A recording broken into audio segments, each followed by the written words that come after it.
40% higher than most places in the world. Thank you. Thank you both. Mr. Sheehan, 5 minutes.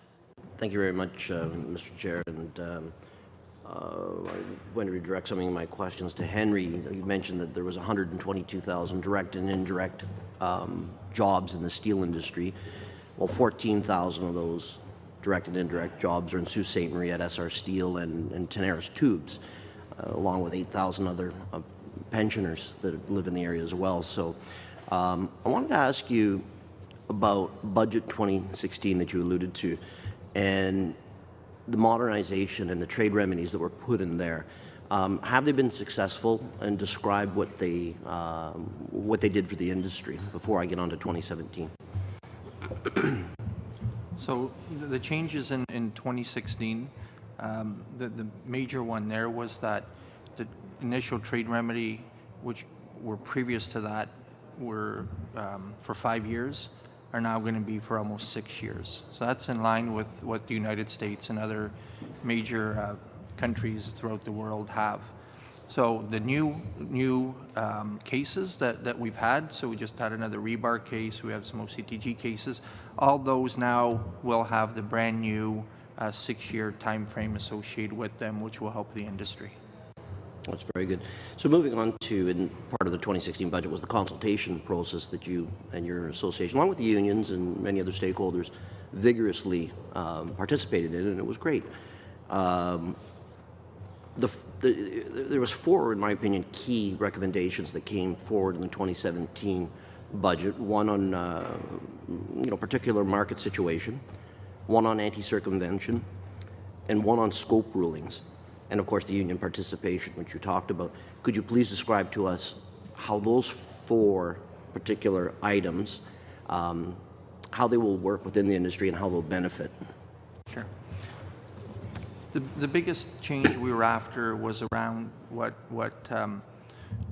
Member Sheehan mentioned, was around particular market situation. And what that is the companies outside of North America, offshore, are getting really, really smart at trying to circumvent anti-dumping duty orders. So they will do things in order to have their costs and prices not reflect market realities, thereby reducing their dumping margins and hurting Canadian steel producers. So what this does, it now gives the Canadian government officials within CBSA the ability to say, hey, your prices and costs aren't actually market-based. There's something happening in your market that is distorting it, and we're going to adjust for those factors to bring it up to a market-based price or cost, and therefore have the appropriate dumping margin. That was the first one. The second one was around scope rulings.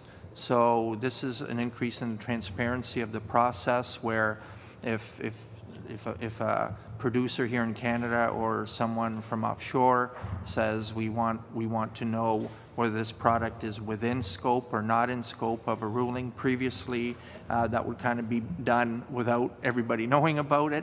Now it's going to be a transparent process where companies can participate and actually determine whether the product is or without scope, and provide arguments either way, similar to how it was done in other countries at this time.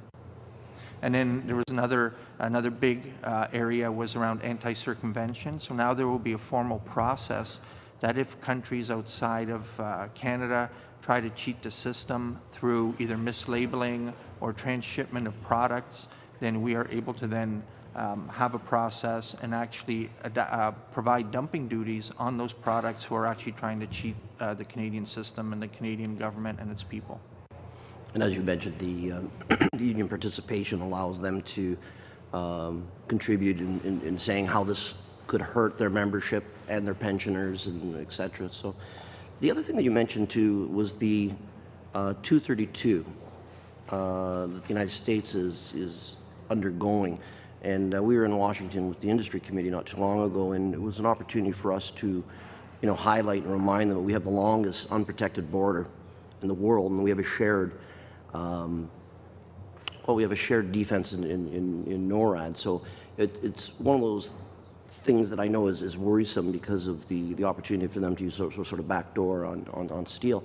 But we also have trade balance, both in dollars and in tonnage, and the supply chain for the auto sector, for the products that we use in making steel here is follow through. So I commend you on pointing that out, because it is important. It's actually, in my opinion, a place where North American free trade agreement works quite well.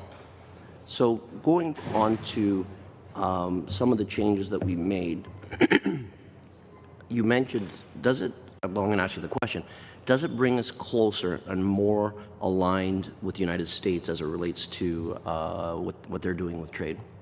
It absolutely does. So we're, as you mentioned, we're in an integrated market with Canada, U.S., and Mexico. Whether we produce automobiles or energy pipes or construction goods, there is no border from a commercial perspective. We all make things together.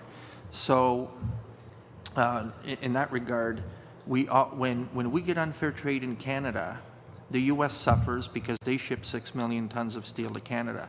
When the U.S. has unfair trade, we suffer because we ship 6 million tons to the United States. So we all have to build up our defenses in alignment. Otherwise, we all suffer. And that's why in my remarks I mentioned that that Canada now putting in the trade remedies modernization that we have done here or proposed in the bill, that has sent a really big signal to the U.S. that we are there also in terms of looking at it as a NAFTA perimeter to protect from unfair trade and protect our integrated supply chains and economic activities. So We'll have to cut the discussion there,